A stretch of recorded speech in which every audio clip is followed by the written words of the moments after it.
नमस्कार साथियों, आप सभी भावी शिक्षक एवं शिक्षिकाओं का आपके अपने YouTube चैनल ऑनलाइन शिक्षण पर बहुत बहुत स्वागत है।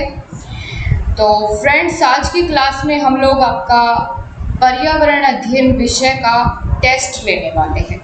और टेस्ट कौन से टॉपिक का होगा? जो हमने कल की क्लास में जिस टॉपिक को पढ़ा है उसी टॉपिक का आज हम टेस्ट लेने वाले हैं। तो आज के टेस्ट में पिछली बार की तरह ही वो सभी महत्वपूर्ण प्रश्न होंगे जो आपके प्रीवियस ईयर पेपर में पूछे जा चुके हैं, ठीक है।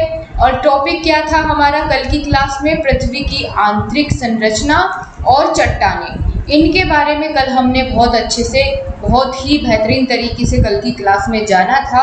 और आज मैं क्वेश्चंस जो लेके आई हूँ वो इसी टॉपिक से रिलेटेड लेकर के आई हूँ।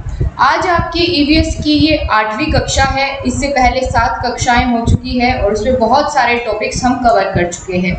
अगर आपने अभी तक उन क्लासेस को नहीं देखा है तो आपको प्लेलिस्ट में जाकर के ईवीएस की प्लेलिस्ट अलग बनी हुई है, वहाँ पर आपको सारी क्लासेस एक साथ मिल जाएगी। तो चलिए दोस्तों, क्या आप सभी टेस्ट के लिए तैयार है? आप सभी तैयार हैं टेस्ट के लिए? एक बार जल्दी से अपना दमखम दिखा दीजिए और शेयर कर दीजिए क्लास को। देखते हैं कितना ज़्यादा आप लोग शेयर कर सकते हैं। आज की क्लास में जो टेस्ट होने वाला है उसमें आपका कैसा रेस्पॉन्स रहेगा ये हम देखने वाले हैं। तो चलिए फिर बिना किसी देरी किए शुरुआत करते हैं। और पहला प्रश्न आपके सामने मैं लेकर आ रही हूँ। उससे पहले आपको बता दूँ कि पिछली सभी क्लासेस की PDF टेलीग्राम ग्रुप में शेयर कर दी गई है। टेलीग्राम ग्रुप का लिंक नीचे कमेंट बॉक्स में पिन किया गया है, वहाँ उस पर क्लिक करके आप सीधा ज्वाइन कर सकते हैं टेलीग्राम ग्रुप को। तो चलिए, अब आपका बीच में कोई डाउट नहीं रहेगा, मैंने पहले ही सारी बातें आपको क्लियर कर दी है। तो अब चलते हैं और पहले प्रश्न पर पहुँचेंगे और देखते हैं कौन सही जवाब दे पाएगा। ये देखिए आपके सामने क्वेश्चन है और इस प्रश्न में पूछा गया है किस ग्रह को एक बौना ग्रह कहकर भी संबोधित किया जाता है। ये आपका पिछली क्लास वाला, यानी जब हमने ग्रह के बारे में जाना उससे संबंधित कुछ क्वेश्चन रह गए थे, वो भी हम इसी में पूरे कर लेंगे। तो बताइए, जो बौना ग्रह है, बौना ग्रह किस ग्रह को कहकर संबोधित किया जाता था? तो 4 ऑप्शन है, प्लूटो, बुध, बृहस्पति या शनि। तो प्लूटो को किया जाता था, लेकिन अब क्या हुआ? प्लूटो तो ग्रह की श्रेणी से बाहर कर दिया गया है। कब किया गया था? अगस्त 2006 में प्लूटो को ग्रह की श्रेणी से बाहर कर दिया गया था। मैंने आपको बताया था कि क्यों इसको ग्रह की श्रेणी से बाहर क्यों किया गया था, उसके पीछे क्या रीज़न था। 3 रीज़न मैंने आपको बताए थे। तीनों रीज़न फटाफट से कमेंट बॉक्स में लिख दीजिए। बहुत सही जवाब आप सभी ने पहले प्रश्न का किया है।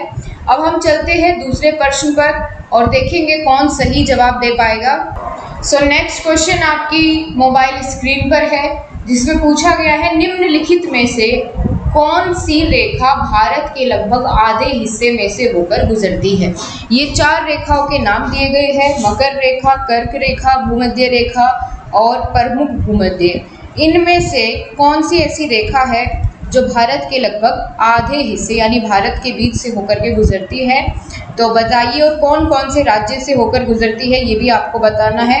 ट्रिक की हेल्प से हमने सीखा था। तो बहुत तेज़ी के साथ आंसर आने शुरू हो गए हैं और सभी का जवाब एकदम सही है। ऑप्शन नंबर बी, कर्क रेखा भारत के मध्य से लगभग आधे से बीच से काटती है, ठीक है।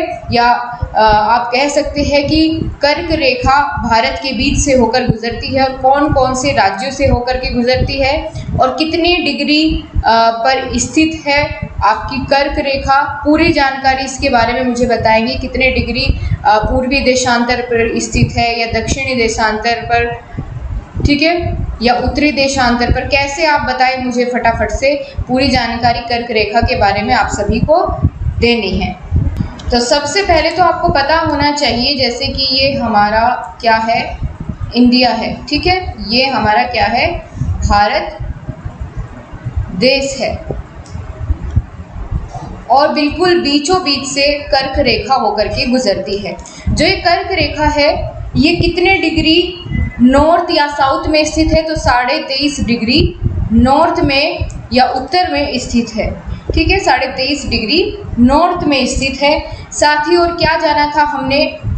ट्रॉपिक ऑफ कैंसर या कर्क रेखा से संबंधित जितने भी फैक्ट्स हैं फटाफट से लिखिए, आपका पूरा रिवीजन हो जाना चाहिए इसी के साथ साथ।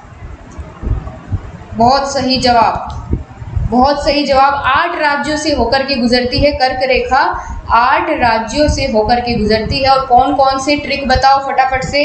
मित्र पर गमछा झाड़, ठीक है, मित्र पर, यही बताई थी ना, मित्र पर गमछा झाड़, ये आपकी ट्रिक थी। और 8 राज्यों के नाम आप फटाफट से इसे देख के बताइए। मी से मिजोरम, त्र से त्रिपुरा, प से पश्चिम बंगाल, र से राजस्थान, ग से गुजरात, म से मध्य प्रदेश और छ से छत्तीसगढ़ और झार से झारखंड। इस प्रकार ये क्या हो जाते थे, हमारे 8 राज्य हो जाते थे जिनसे कर्क रेखा होकर के गुजरती है।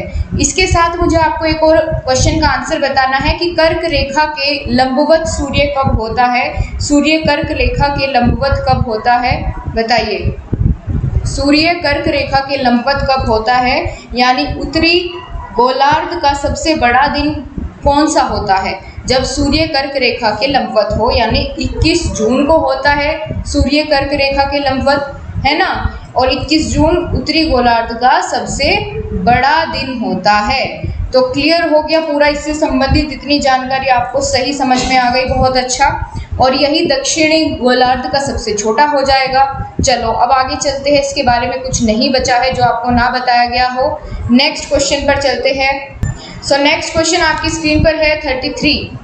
अंतरराष्ट्रीय तिथि रेखा डैश महासागर के बीच से होकर गुजरती है, बताइए कौन से महासागर के बीच से होकर के आपकी जो अंतरराष्ट्रीय तिथि रेखा है वो गुजरती है। ठीक है, बहुत बढ़िया। आर्कटिक, हिंद, अटलांटिक या प्रशांत महासागर, तो बहुत अच्छा जवाब है ऑप्शन नंबर डी, प्रशांत महासागर के बीच से होकर के आपकी अंतरराष्ट्रीय तिथि रेखा या इंटरनेशनल डेट लाइन होकर के गुजरती है। और ये कितने डिग्री देशांतर पर स्थित है, कोई ये भी बताइए। बहुत बढ़िया, 180 डिग्री देशांतर पर स्थित है। इसी के साथ साथ ये कौन सी जल संधि से होकर के गुजरती है, ये भी मैंने आपको बताया था। तो बेरिंग जल संधि से होकर के जो आपकी अंतर्राष्ट्रीय तिथि रेखा है ये गुजरती है। ठीक है, समझ में आई बात, बहुत बढ़िया। चलो नेक्स्ट क्वेश्चन पर चलते हैं, इसके बारे में सब कुछ हमने जान लिया है। नेक्स्ट क्वेश्चन है, भारत का सबसे छोटा दिन कब होता है। भारत का सबसे छोटा दिन कब होता है, तो कब होगा सबसे छोटा दिन, बताइए। ऑप्शन ए 22 दिसंबर, 21 मार्च, 22 जून, 23 सितंबर। तो सही जवाब है आपका ऑप्शन नंबर ए 22 दिसंबर, बिल्कुल सही। रीज़न बताइए क्यों, क्योंकि 22 दिसंबर को दक्षिणी गोलार्ध में जो हमारी मकर रेखा स्थित है 23.5 डिग्री दक्षिण में, ठीक है, मकर रेखा है, मकर रेखा के लंबवत हो जाता है सूर्य। ठीक है, यानी दक्षिणी जो हमारा गोलार्ध है उसमें जो मकर रेखा है 23.5 डिग्री दक्षिण में, वहाँ उसके लंबवत सूर्य हो जाता है 22 दिसंबर को। तो 22 दिसंबर को दक्षिणी गोलार्ध का तो सबसे बड़ा दिन होगा और उत्तरी गोलार्ध का सबसे छोटा दिन। अब भारत कहाँ स्थित है, भारत उत्तरी गोलार्ध में स्थित है, तो यानी भारत का भी सबसे छोटा दिन क्या होगा, 22 दिसंबर हो जाएगा। ठीक है, समझ में आ गया, बहुत अच्छे तरीके से क्वेश्चन फंसेंगे तो नहीं, बहुत बढ़िया। चलो आगे चलते हैं गाइस, शेयर कर दीजिए एक बार फटाफट से क्लास को आप अपने सभी फ्रेंड्स के साथ। जल्दी से एक बार लिंक को कॉपी करिए और अपने दोस्तों के साथ शेयर करिए। इसी के साथ नेक्स्ट क्वेश्चन आपकी स्क्रीन पर है, उत्तरी गोलार्ध का सबसे छोटा दिन क्या होता है। तो अभी हमने जाना था कि उत्तरी गोलार्ध में क्या स्थित है, हमारा भारत स्थित है और भारत में सबसे छोटा दिन 22 दिसंबर को, तो यानी उत्तरी गोलार्ध में भी तो 22 दिसंबर को ही सबसे छोटा दिन होगा। रीज़न वही सेम है जो हमने इससे ऊपर वाले प्रश्न में जाना था। ठीक है, तो ये भी आपका क्या हो जाएगा, ऑप्शन नंबर बी हो जाएगा। अगला प्रश्न है, इसमें आपसे पूछा गया है उत्तरी गोलार्ध में वर्ष का सबसे लंबा दिन या सबसे बड़ा दिन कौन सा होता है, उत्तरी गोलार्ध में पूछा गया है। तो बताइए, अभी हम थोड़ी देर पहले इसके बारे में बात कर चुके हैं कि कर्क रेखा के लंबवत जब सूर्य होता है तो 21 जून को उत्तरी गोलार्ध में सबसे बड़ा दिन 21 जून को माना जाता है। ठीक है, तो बहुत बढ़िया, आप सभी ने सही जवाब दिया। ऑप्शन नंबर बी इसका सही हो जाएगा 21 जून को। दोस्तों आप कह रहे थे कि मैम संडे में क्लास मत लीजिएगा। देखिए संडे में क्लास मैंने इसलिए रखी है, एक तो आपका समय से पूरा सिलेबस पूरा होगा, ठीक है, जितना समय बचेगा हम उसमें रिवीजन करेंगे दबा के। और ऊपर से अगर मैं बात करूं कि अब तो आपके लिए संडे मंडे एक समान होने चाहिए, क्या संडे क्या मंडे, जितना समय मिले उसमें पढ़ लो, जितना ज़्यादा हो सके उतना ज़्यादा काम आएगा।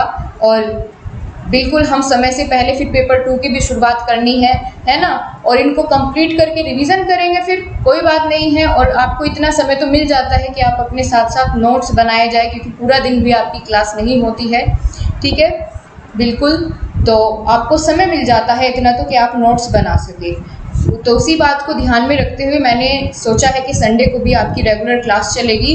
और बाकी अगर बीच में एक आध दिन किसी भी टीचर को कोई इमरजेंसी होती है, कोई बाहर जाता है, कोई भी बात हो, तो बीच में वो एक आध दिन अपनी छुट्टी रख लेगा, तो उसकी भी भरपाई संडे में होती रहेगी, ठीक है। वैसे छुट्टी किसी सब के लिए मना है, लेकिन इमरजेंसी में अगर कोई ऐसा केस हो जाता है तो फिर कोई बात नहीं, उसकी भरपाई संडे में हो जाया करेगी, ठीक है। तो हम अपनी संडे में भी रेगुलर क्लास रखेंगे और आप लोगों को उसी तरीके से उसी जोश के साथ संडे में भी पढ़ना होगा अगर आप सफलता चाहते हैं। तो चलिए फिर ये क्वेश्चन आपका हो गया, नेक्स्ट क्वेश्चन पर चलेंगे। और अगला प्रश्न आपका सहायक अध्यापक भर्ती परीक्षा 2018 में पूछा गया है। इसमें आपको ऑप्शन नहीं दिए गए हैं, लेकिन मैं इसके ऑप्शन आपको दे देती हूँ। क्वेश्चन नंबर 37, कौन से ग्रह को लाल ग्रह कहा जाता है और उसका रंग लाल क्यों होता है, ये भी आपको बताना है। तो बताइए, बुध, शुक्र, मंगल या फिर शनि, इनमें से कौन सा ग्रह ऐसा है जिसका रंग लाल है या लाल ग्रह के नाम से जिसको जाना जाता है। और लाल ग्रह के नाम से क्यों जाना जाता है उसका कारण भी आपको बताना है। तो जल्दी से आंसर करिए सभी, फटाफट से देखती हूँ कौन सबसे पहले आंसर करेगा। तो फेरिक ऑक्साइड के कारण या लोहे की उपलब्धता के कारण जो हमारा मंगल ग्रह होता है, कौन सा, मंगल ग्रह, इसको हम लाल ग्रह के नाम से जानते हैं। अब मंगल ग्रह के बारे में आप लोग क्या क्या जानते हैं ये बताइए, इसके कितने उपग्रह हैं और कौन कौन से, क्योंकि मंगल ग्रह बहुत ज़्यादा प्रश्न यहाँ से बनते हैं, तो इसके उपग्रह को लेकर आपके पेपर में पूछे जाते हैं। तो मंगल ग्रह के दोनों उपग्रह के नाम आपको बताने हैं, फोबोस और डीमोस। बहुत बढ़िया जवाब, ठीक है, बहुत ही बढ़िया। चलो अब आगे चलते हैं नेक्स्ट क्वेश्चन पर। तो नेक्स्ट क्वेश्चन आपका यूपी टेट 2014 में पूछा गया प्रश्न है।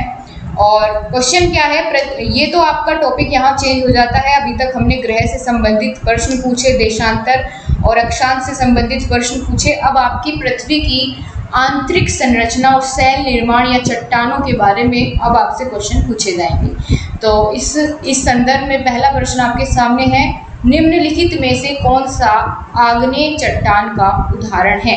तो आग्नेय, अवसादी और रूपांतरित चट्टानों के बारे में हमने कल की क्लास में बहुत अच्छे तरीके से डिस्कस किया था और उसमें मैंने आपको उदाहरण भी बताए थे। अब आपको बताना है कि आग्नेय चट्टान का उदाहरण इन चारों में से कौन सा है।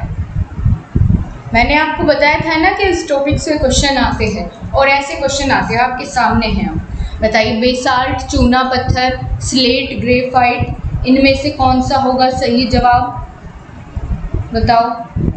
तो बिल्कुल सही ऑप्शन नंबर ए, जिसने भी बताया बेसाल्ट, एकदम सही है।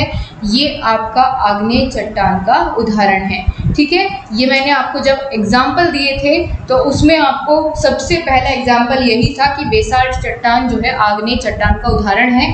तो वे उदाहरण भी आपको बहुत अच्छे से देखने हैं, इसीलिए वो लिखवाए गए हैं, कुछ भी एक्स्ट्रा उसमें नहीं है। और मुझे कोई बताएगा कि आग्नेय चट्टानें कौन सी होती है, कैसे इनका निर्माण होता है, ये भी हमने जाना था। और क्या इनमें जीवाश्म पाए जाएंगे या नहीं पाए जाएंगे, बताओ जल्दी से। कैसे निर्माण होता है आग्नेय चट्टानों का, तो ज्वालामुखी क्रिया से जब मैग्मा निकलता है और वो ठंडा होकर के बाहर जम जाता है, उससे जिन चट्टानों का निर्माण होता है, ठीक है, उसको हम क्या कहते हैं, आग्नेय चट्टान कहते हैं। क्या कहते हैं उनको? आग्नेय चट्टान कहते हैं। समझ में आया बहुत अच्छे तरीके से? ठीक है। जो लावा या मैग्मा निकलता है ज्वालामुखी क्रिया के द्वारा और ठंडा होकर के जब वो जम जाएगा तो उससे कौन कौन सी आग्नेय चट्टानें बनेगी? बेसाल्ट, ठीक है, और एंडीसाइट, और कौन कौन सा था आपका? ग्रेनाइट, है ना, और रायोलाइट, डायोराइट, ये सभी एग्जाम्पल्स मैंने आपको बताए थे। अब चलते हैं नेक्स्ट क्वेश्चन पर। अगला प्रश्न आपसे पूछा गया है कि निम्नलिखित में से कौन सा कायांतरित शैल का उदाहरण है? आपका यूपी टेट 2016 में प्रश्न बना है इसी टॉपिक से। कायांतरित शैल का उदाहरण है। उदाहरण आपके लिए बहुत महत्वपूर्ण है जो भी आपको लिखवाए गए हैं। दोस्तों, कायांतरित शैल कौन सी होती है? पहले तो आप यही समझ लीजिए, कायांतरित शैल कौन सी होती है? सबसे पहले तो आपको यही पता होना चाहिए। कायांतरित शैल को हम रूपांतरित शैल जो हमने पढ़ी थी, रूपांतरित चट्टान जो हमने पढ़ी थी, उसी को कायांतरित शैल भी कहते हैं। ठीक है, तो आपके लिए नया नहीं है, वही है, बस नाम बदल दिया गया है। तो आप इस नाम को भी यहाँ नोट कर लेंगे जहाँ भी आपने नोट्स लिखे हैं। तो रूपांतरित यानी कायांतरित, बात एक ही है। रूप में उसकी संरचना में परिवर्तन हो जाना, किस किस के कारण? तापमान और तेज वर्षा, हवाओं के कारण जो बदलाव होते हैं उसकी संरचना में, और जो एक नए प्रकार की हमें रूपांतरित रूप उस चट्टान का मिलता है, उसको हम कायांतरित शैल कहते हैं। तो निम्नलिखित में से कौन सा उसका उदाहरण है? अब बता दीजिए। अब तो आपको समझ आ जाना चाहिए। बलुआ पत्थर, ग्रेनाइट, संगमरमर या चूना पत्थर। तो जिसने भी सी ऑप्शन चुना है एकदम करेक्ट है, बहुत ही बढ़िया आपने समझा। संगमरमर उदाहरण है किसका? रूपांतरित शैल का या कायांतरित शैल का। अब आप कहेंगे कि मैम चूना पत्थर, ग्रेनाइट, ये भी तो हमने उसमें पढ़ा था। तो ये मूल रूप है चट्टान के। ग्रेनाइट से क्या बना था? नीस बना था रूपांतरित होकर। तो अगर नीस होता तो वो उदाहरण होता कायांतरित शैल का। चूना पत्थर से ही तो संगमरमर बनता है, चूना पत्थर से, है ना, चौक से, डोलोमाइट से, इनसे ही तो संगमरमर का निर्माण हुआ था, है ना। और बलुआ पत्थर से आपका क्वार्ट्ज का निर्माण हुआ था। तो इस तरीके से जो आपका सी ऑप्शन है यही सही है, संगमरमर कायांतरित शैल का उदाहरण है। अब हम आगे चलते हैं। अगला प्रश्न आपके सामने आएगा, लेकिन उससे पहले यहाँ कुछ उदाहरण दिए गए हैं आपका, जो कि हमने कल की क्लास में देख भी लिए थे कि ग्रेनाइट का रूपांतरित रूप या कायांतरित रूप जो होता है वो नीस कहलाता है, बेसाल्ट का सिस्ट कहलाता है, बलुआ पत्थर का क्वार्टजाइट कहलाता है, चूना पत्थर से संगमरमर का निर्माण होता है। तो ये आपने पहले भी आपको मैं बता चुकी हूँ, आपके नोट्स में अब शामिल हो गए आई होप। तो अब आगे बढ़ते हैं। अगला प्रश्न आपकी स्क्रीन पर आते हुए, ये आपका मध्य प्रदेश टेट में पूछा गया प्रश्न है 2011 में। पूछा क्या है? पिघले हुए मैग्मा से निर्मित चट्टान कौन सी है? तो शुरुआत ही जहाँ से हमारी चट्टान से संबंधित जो पहला प्रश्न आया था वो ऐसा ही था, बस थोड़ा सा क्वेश्चन पूछने का तरीका चेंज था। बाकी आप देख लीजिए कि हर एक स्टेट के टेट के जो क्वेश्चंस होते हैं वो आपस में बदलते रहते हैं और बदल बदल के एक दूसरे में रिपीट होकर पूछे जाते हैं। ठीक है, तो ये प्रश्न पहले भी आ गया है, बस क्वेश्चन पूछने का तरीका थोड़ा सा चेंज हो गया है। तो मैग्मा से जो निर्माण होता है कौन सी चट्टान का होता है? ज्वालामुखी क्रिया से जो मैग्मा निकल के बाहर ठंडा होकर जम जाता है उससे आग्नेय चट्टान का निर्माण होता है। ठीक है, तो सही जवाब आग्नेय चट्टान के उदाहरण अब मुझे फटाफट से दीजिए। अभी मैंने थोड़ी देर पहले आपको बताए थे, एक बार फिर रिवाइज हो जाएंगे। आपका ग्रेनाइट है ना, और बेसाल्ट, और क्या था आपका? एंडीसाइट, रायोलाइट, डायोराइट, ये सभी उदाहरण हैं आपके किसके? आग्नेय शैल के। अब अगला प्रश्न आपके सामने है, पृथ्वी तल के नीचे के पिघले हुए पत्थर को क्या कहा जाता है? जो पृथ्वी तल के नीचे आपके कोर एरिया में या पृथ्वी के कोर एरिया में जो आउटर कोर होती है वहां पर आपको बताया था मैंने कि धातु कैसे मिलती है? पिघली अवस्था में मिलती है, लिक्विड फॉर्म में रहती है। तो उसको हम क्या बोलेंगे? बेसाल्ट बोलेंगे, लोहोलित बोलेंगे, लावा बोलेंगे या मैग्मा बोलेंगे? तो मैंने आपको बताया था कि जो पृथ्वी तल के नीचे पिघली हुई अवस्था में जो पत्थर पाए जाते हैं या धातु मिलती है उसको हम क्या कहते हैं? मैग्मा कहते हैं। ठीक है, मैग्मा कहते हैं। सही बात है, ऑप्शन नंबर डी बिल्कुल सही आपका हो जाएगा। जब ये मैग्मा बाहर निकलेगा ज्वालामुखी क्रिया से तो ये आग्नेय चट्टान का निर्माण कर देगा। ठीक है, तो ये आपका हो गया क्वेश्चन नंबर। नेक्स्ट पर चलेंगे।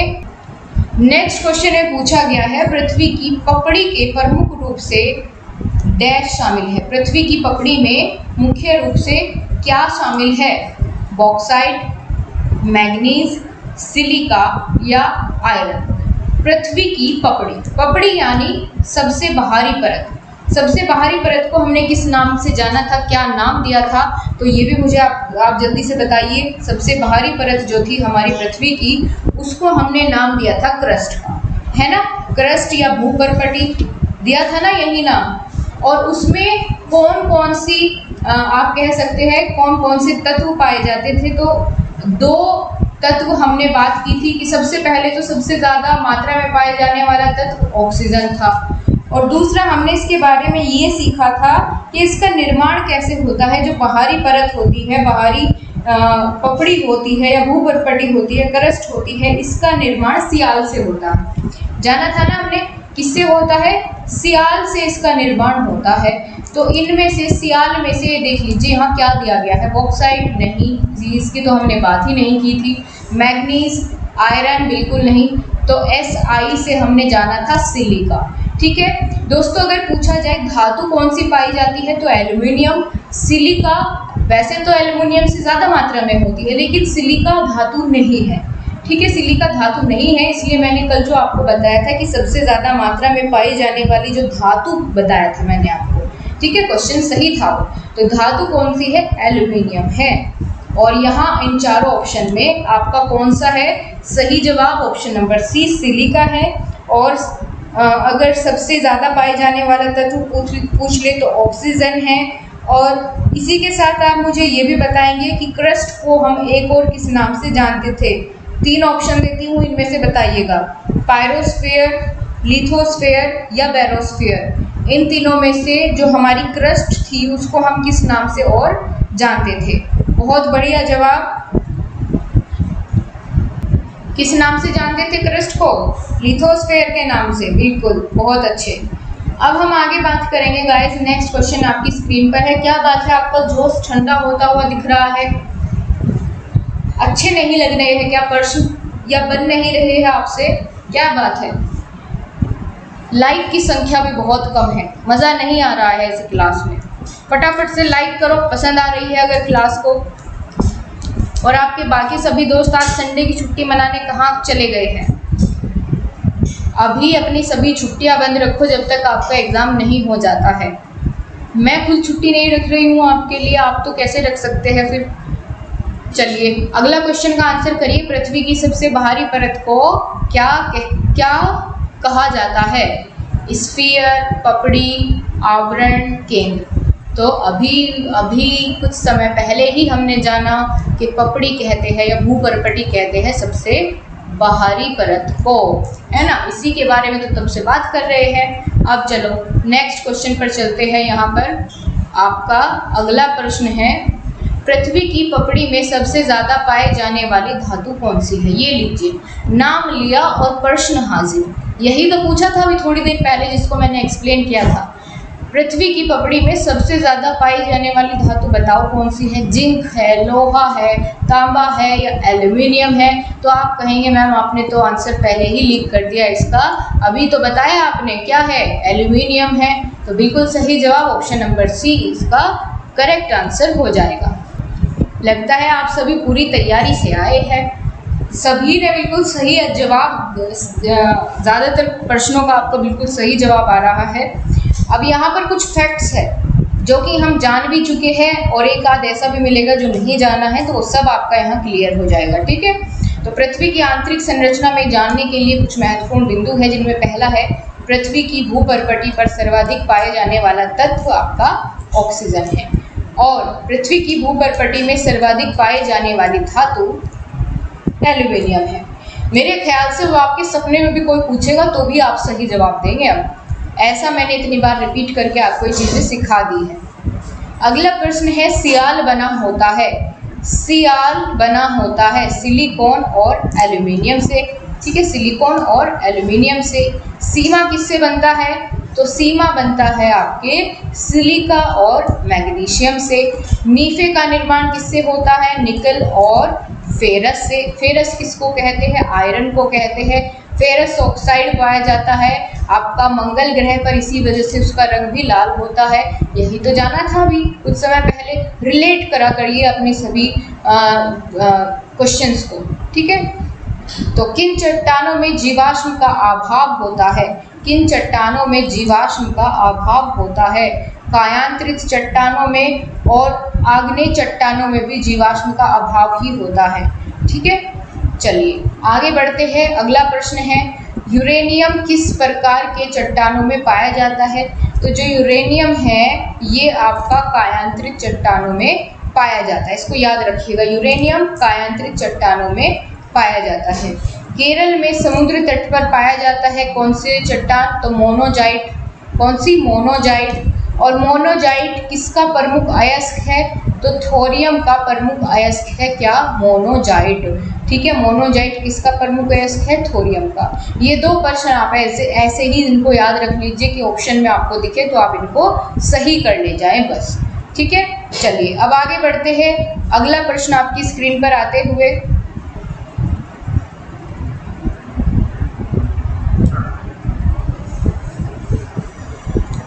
तो ये आपके सामने क्वेश्चन नंबर 47, निम्नलिखित में से कौन सा आग्नेय शैल नहीं है? आग्नेय शैल कौन सा नहीं है बताइए? बेसाल्ट है, ग्रेवो, ग्रेनाइट, डोलोमाइट। निम्नलिखित में से कौन सा नहीं है पूछा है। तो ध्यान से देखिए सभी को। अभी मैंने कुछ समय पहले इसके एग्जाम्पल आपको बताए थे, है ना? तो एग्जाम्पल आपने ध्यान से सुने होंगे तो आप बहुत आसानी से इसका आंसर बता पाएंगे।